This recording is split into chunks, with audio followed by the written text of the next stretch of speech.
Welcome to New York's #2 sports show. The Yankees sweep the Kansas City Royals at Yankee Stadium to improve to 11-7. This was an ALDS rematch, of course, from last year's playoffs. The Yankees won that series in 4 games. And Kansas City, look, despite the fact that their record is not great, and it is like 8-11 after this series is complete, I still think Kansas City will be right in the mix for the AL Central and ultimately for a wild card spot. This is not a bad team. It's not one that necessarily, it's not the deepest lineup. This is the same thing from last year. Obviously, you have, a star in Bobby Witt Jr. and some other really good players as well. Of course, Salvador Perez, who's getting older, and it's been a slow start for him, but an impressive sweep for the Yankees. And look, all these games were close, really all 4 of them. I mean, especially games 2 and 3, but game 1 as well. These were games in which all of them, Kansas City took the lead and the Yankees came back in all 3 games. And that's a good sign. And I know that not all of them have necessarily been late comebacks, the latest one being what we saw in game 2, but you got to feel pretty good about this one. And, especially going into what is an important, divisional matchup against Tampa Bay Rays. And I think that given how this AL East is looking, and I think it will be pretty competitive from top to bottom, those are the series that you really need to hone in on, and the Yankees need to do well in AL East competition. But leading into that, again, this being an American League opponent, one that the Yankees saw in the playoffs last year, it's nice for them to, and not even really have full strength and things. There's still a lot to work on, but yet they found ways to win really different contributing factors like across the board, pitching, hitting, defense. Not even really sure where to begin, honestly, right? Because in some ways, it's coming off of this last win, like to start at the end, you get an incredible catch by Cody Bellinger to clinch the game and seal the win in the 9th inning with 2 outs in the 9th. Fernando Cruz picking up his first career save and a 2-inning save at that with Devin Williams and Luke Weaver unavailable. Aaron Judge is just out of this world. I mean, we're talking video game numbers where he actually had a long homerless streak, 10 games or so. I think it had been since April 4th, approximately, where he had his last home run. And, in this game, he reaches all 4 times, batting .409 with a 1.322 OPS, 7 homers, 21 RBIs, just crazy stuff for a player that, like, when I think about Aaron Judge in his career, Aprils aren't always his best month. He gets off to some slow starts, and he was awful in spring and has just been unbelievable so far. And it's the opposite for Cody Bellinger, because Cody Bellinger was, scorching hot in spring training and hasn't exactly translated at all in the regular season yet.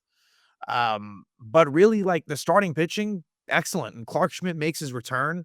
And the best thing about Clark Schmidt's outing was the pitch efficiency, where he actually almost goes 6 innings. He very well could have. He throws 73 pitches in 5 2/3 innings. So, Clark Schmidt, it was far from a perfect outing, and he wasn't exactly dominant, but he did it, for his first start back, did a pretty good job. What was a very nice surprise, and I guess we can kind of shift our way back to game 1 a little bit here. And again, there's a lot to discuss really across the board. Carlos Carrasco was phenomenal in the first game, going 5 innings, only allowing 1 hit. It was a solo shot to Bobby Witt Jr.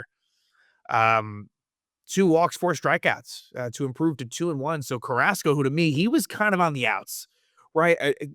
Because a decision had to be made. Clark Schmidt returns. And I think that Carrasco it was not going to be Stroman, as bad as Stroman was. Now, look, could this be a phantom aisle situation? I suppose it could be, but it seems pretty legitimate. The knee, I don't think it's a terrible knee injury. I think he'll be back soon, and it is kind of convenient. But the point is do I think Stroman was the one that deserved to be gone? Yes, potentially. But Carrasco was not doing great himself. And so I think that he would have been the one that went, especially after Will Warren's really nice outing. But now Carrasco, actually, like, he's still got something left in the tank. So I don't know that we're going to see that much moving forward. And I don't know how long Carlos Carrasco is going to last with the squad. But the way it is now with Marcus Stroman, and this is really how I think most of us felt anyway, is, hey, take as long as you need on that IL. Like, there is no rush for him to come back because you're kind of sure. Is Stroman for Carrasco probably not the biggest difference? Yeah, it probably isn't, if we're being completely honest. And arguably, Stroman could be better than Carrasco. I don't even want to go into that because it feels like it's somewhat semantics. But Really, it was a big pick me up for Carrasco coming off of what was a pretty disappointing loss where Carlos Rodon really kind of lost it for the Yanks against San Francisco and what was a series loss. So this was a good bounce back in a homestand that ends up being 4-2 against San Francisco and Kansas City. You're going to take that, pretty much every time. So as far as any roster moves, I don't believe. Well, the only one was that Clark Schmidt was activated off the injured list, and Alan Winans, who ended up not making an appearance. Maybe he will at some point this season if he stays within the organization. Um, Schmidt is back. Winans is sent down. But other than that, nothing. Um, but let's just jump right into it. And I already, again, teased it with Carlos Carrasco. As far as that first lineup was concerned, Cody Bellinger was out of the lineup, and it was a combination of them trying to handle what is a sore back for Cody Bellinger. Like, it's definitely a bit of the thing, and he would make an appearance. Um, he would come in for what was it? I think was it a pinch hitting appearance? I think it might have just been for straight defense, and then he ended up getting an at bat. I think is the way it played out. But Cody Bellinger was out. That's kind of the thing right now with the way, like the way it kind of ended up working was as far as the starters, Bellinger was out in game one, Grisham was out in game two, and Ben Rice was out in game three. So the one that actually got all three starts was Jasson Domínguez, as it turns out, which is kind of interesting. And there was a lot to discuss. He was really the hero of game two. I haven't even really gotten there yet. And it was more good than bad. However, game three, there was a play I want to talk about, which was a little bit disappointing and something he needs to work on, but Yankees ended up getting the win anyway. But Ben Rice, he's pretty much a fixture at the top of the lineup, and he did, make an impact again in game one. And with Bellinger out, Austin Wells is the one that kind of moved up, right? So Chisholm kind of stayed where he's been in the lineup, and Wells was the one that kind of jumped from about seventh in the order to third. And they like to go with the lefty, righty, so on and so forth balance. But yeah, so for the Royals, this was a lopsided matchup on paper. It was Seth Lugo against Carrasco, and Lugo, with the loss, goes to 1-2. He went 6 2/3 innings, 7 hits, 4 runs, 2 walks, and 4 strikeouts. And for Lugo, it was the home run ball that got him. 4 solo homers for the Yankees. In fact, all 5 runs were via the solo homer in this game. And like I said, the Royals were the ones that jumped out to the lead. In the third inning, it was Bobby Witt Jr. with his second homer of the season. And the only hit allowed by Carlos Carrasco. In fact, Yankee pitching only allowed 2 hits on the night. Very impressive stuff for them. And so the Yankees are able in the fourth to tie it up, and it's Jazz Chisholm Jr. Hitting his 6th homer of the year. For Jazz, again, it's been very all or nothing. And as it stands right now, and look, Chisholm, with having the 6 homers, that is up there towards the top in baseball. So like the slug and the power is certainly a thing, but the batting average is still, down at 176. And it does seem like he has maybe lately. I'd have to see the game logs, but it seems as if he's been cutting a little bit down on the strikeouts.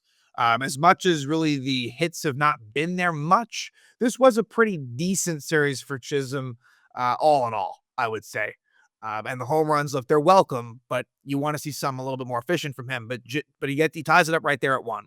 But then in the 5th inning is where the Yankees do their damage, and it's Trent Grisham hitting his 4th homer of the year. So even though Trent, is not an everyday starter, they work him in there, and he certainly gets brought in for defensive purposes. But Grisham ultimately hits the game-winning homer right there to start off the 5th, off of Lugo to make it 2-1. And a couple batters later, Ben Rice in the leadoff spot hits his 5th homer of the year. So Ben Rice's numbers leaving game 1 were very impressive to see. He didn't have a great game 2, which brought it down. But, again, the Grishams, the Rices, like those are really, Aaron Judge is the obvious one, and Paul Goldschmidt, like, is one of the biggest one of the biggest and best hitters we've seen in the past decade, right? So I'm more talking about players that are more somehow unsung heroes. Ben Rice is kind of as much as he kind of had that 3-homer game last year and showed some good signs, like you didn't know what you're getting necessarily from Rice. And same thing with Trent Grisham, who was really forgotten about for most of last year. So good to see those guys delivering, and there's competition for playing time, and they're earning their spots in that lineup. And then to top it off, Austin Wells, he hits his third homer of the year. And look, for Austin Wells, like, his numbers aren't great as well.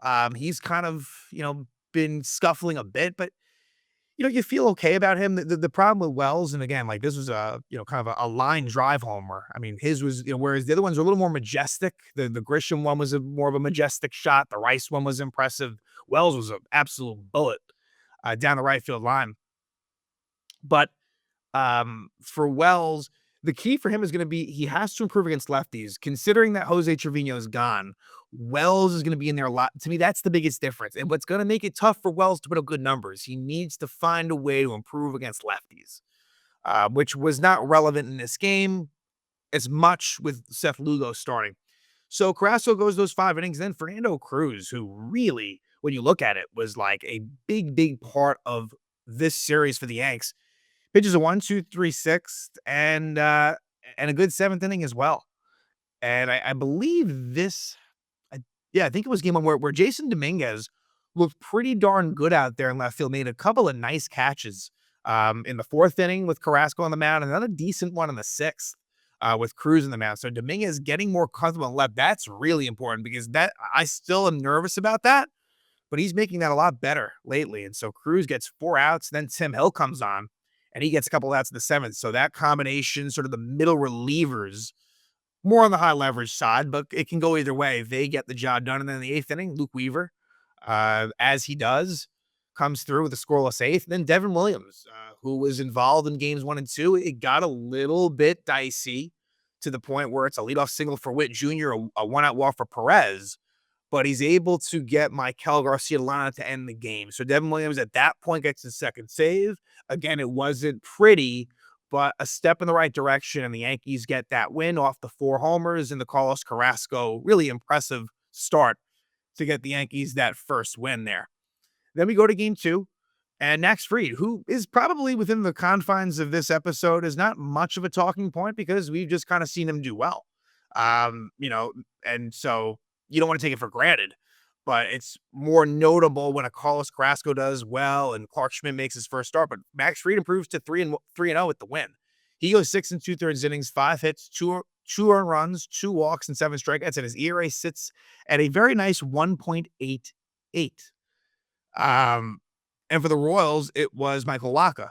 And Michael Wacha, that's a tough loss for him because all of the runs he allowed were inherited by Angel Serpa, the lefty. So Wacha, the final line ends up being a lot worse than really what he did. He kind of ran out of a little bit of steam in the 6th, but the loss drops into 0-3, 5 2/3 innings, 4 hits, 3 runs, 2 walks, and 4 strikeouts. But we'll talk about why he actually was really, really good and really kind of outdueled Max Fried for the most part. And again, in this game, Trent Grisham, he would come in later on. We'll talk about that, but this was more of your regular lineup, right? Because Bellinger is usually in there. And so in the 3rd inning, Kansas City gets on the board just as they did in game 1. And this time it's MJ Melendez hitting his first homer of the season. And then a little 2-out rally where an infield single by Maikel Garcia, and then a Bobby Witt Jr. RBI double makes it 2-0. But the Yankees keep it at that. And they weren't really getting anything going off Wacha until the 6th. And it was Aaron Judge who starts that with a single, then a couple of strikeouts. So it's looking like, all right, like, not a big deal for Wacha. However, Chisholm Jr. with the walk, and then Anthony Volpe draws a walk as well. And the 3-1 pitch that was ball 4, they certainly could have called that a strike. And maybe he would have eventually walked anyway, but that was all for Wacha. And they bring on Serpa to face Austin Wells, which makes sense. Lefty, bases loaded, 2 out, and Wells walks. That was extremely key right there because it sets the stage for Jasson Domínguez, who is much, much worse as a right-handed hitter.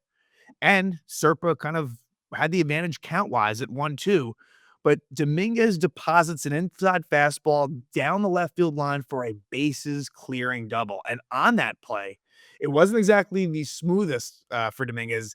On the backswing, he kind of hits himself in the head, so his helmet pops off. And within that, or soon thereafter, his contacts come out. So he was actually, they were going to keep him in the game. And that's an interesting thing in and of itself because Grisham has really been brought in as a pure defensive replacement for Dominguez. But apparently they were going to leave him in, but because of the contact situation, he was taken out. But again, Dominguez, a massive, big time hit. This was the play and hit of the game to make it 4-2 right there.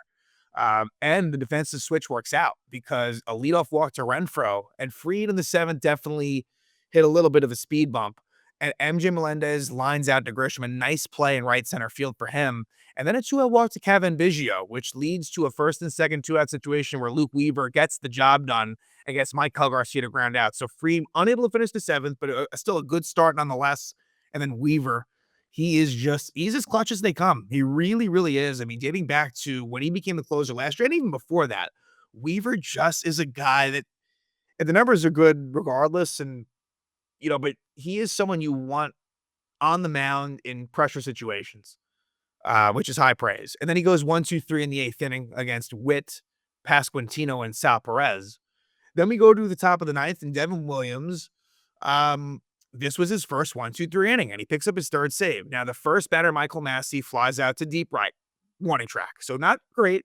And then Hunter Renfroe works at a good at bat, and it's a pretty solid grounder to Devin Williams, makes the play, and then he strikes at MJ Melendez. The point is, it's getting better with Devin Williams. It's not without its hiccups at the very least, and there's far from full confidence yet.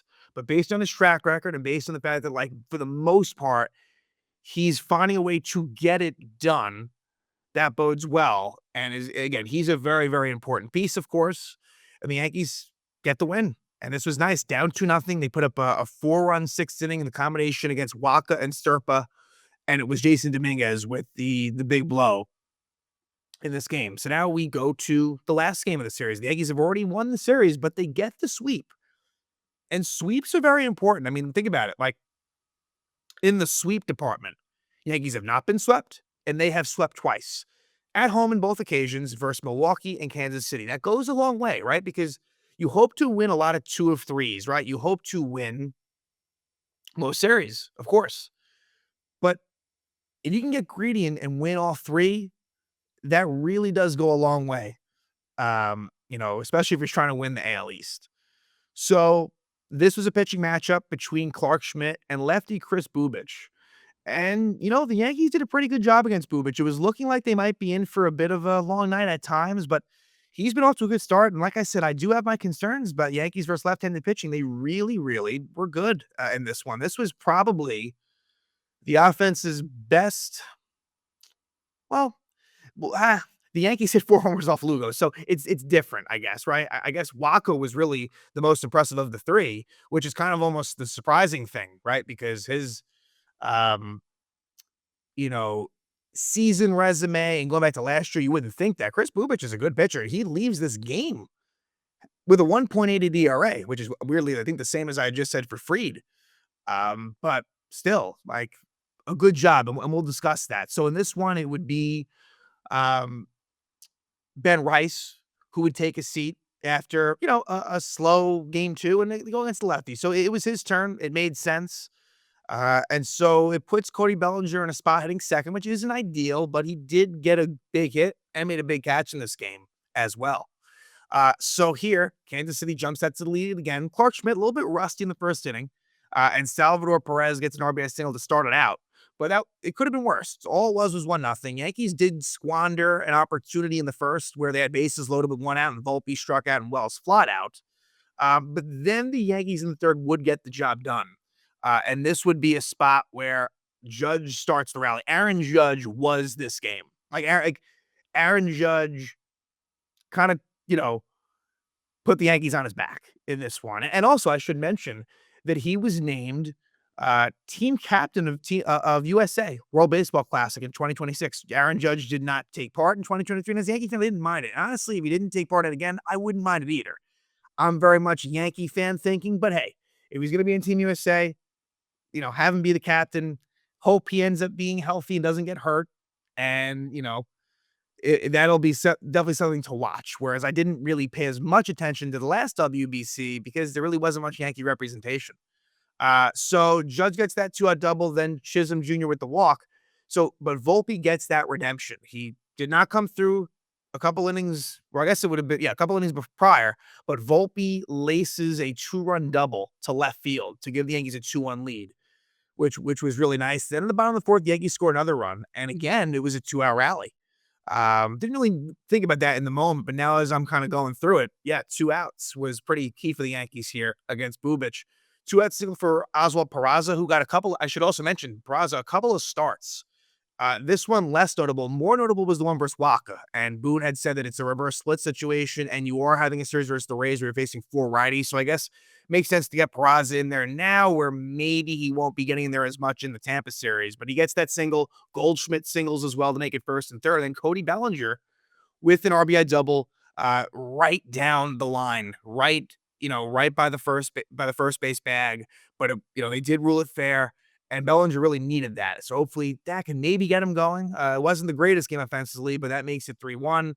And then after an intentional walk to Judge, Chisholm Jr. flies out. So there was a chance to break it open. They don't do it. And then there's a good response by Kansas City in the fifth off of Clark Schmidt.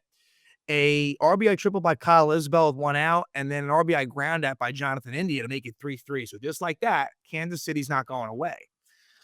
But we go, Mark Leonard Jr. comes in for Schmidt with 2 out in the sixth. There was a walk to Michael Garcia, and then a caught stealing, a really big one. Garcia is one of the guys that gets a lot of stolen bases, and he's pretty efficient doing so. But Austin Wells, it wasn't a perfect throw, but it was a quick release, and it was placed perfectly. Where Volpe just gets the ball to the glove and a quick tag, and that gets him out of the inning. The bottom of the sixth is where I have a problem with Jasson Domínguez. And he gets a leadoff walk against Bubic. And then Peraza's a ground ball to second. And the second baseman, Tolbert, goes to second to Bobby Jr. And at first they ruled it safe, but he was out, right? So let's forget about the review portion of this. Domínguez, for some reason, doesn't go in slotting or with any sort of energy or speed at all. He kind of just waltzes into second and he's out. Like, you just can't do that there. It's the last thing you can do, right? Like, you got to slide first off. Like, in that situation, there's really nothing else to it but that. But if you're not, like, you got to be quicker than that. And it's tough to even be like, that situation is tough. If you're not running through the bag, it's kind of tough to speed walk. Again, you got to slide. And, the Yankees win the game, but that wasn't great because you could have had first and second, no out. Then the righty John Schreiber comes in to finish off the inning. Mark Leonard Jr. with a very impressive seventh inning. That kind of gets lost in the shuffle, but he does get the win, picks up his second win of the season. And then bottom of the seventh, Aaron Judge leading off against former Red Sox reliever John Schreiber. And Judge to right center field hits his 7th homer of the year. Caps off an amazing night for him. I told you the numbers before in the season, amazing. And he had an homer in his last 10 games, so he was due for one. And Judge gets what really was the game-winning homer to make it 4-3. Then we go to the 8th, and Fernando Cruz was nasty in the 8th. 1-2-3 with a couple of strikeouts. And he's back out for the 9th, really due to the fact he only threw 12 pitches in that 8th inning. And the 9th inning was not quite as sharp. Pasquantino with a really hard-hit single, but what really was important was Sal Perez hits a very easy, tailor-made 6-4-3 double play.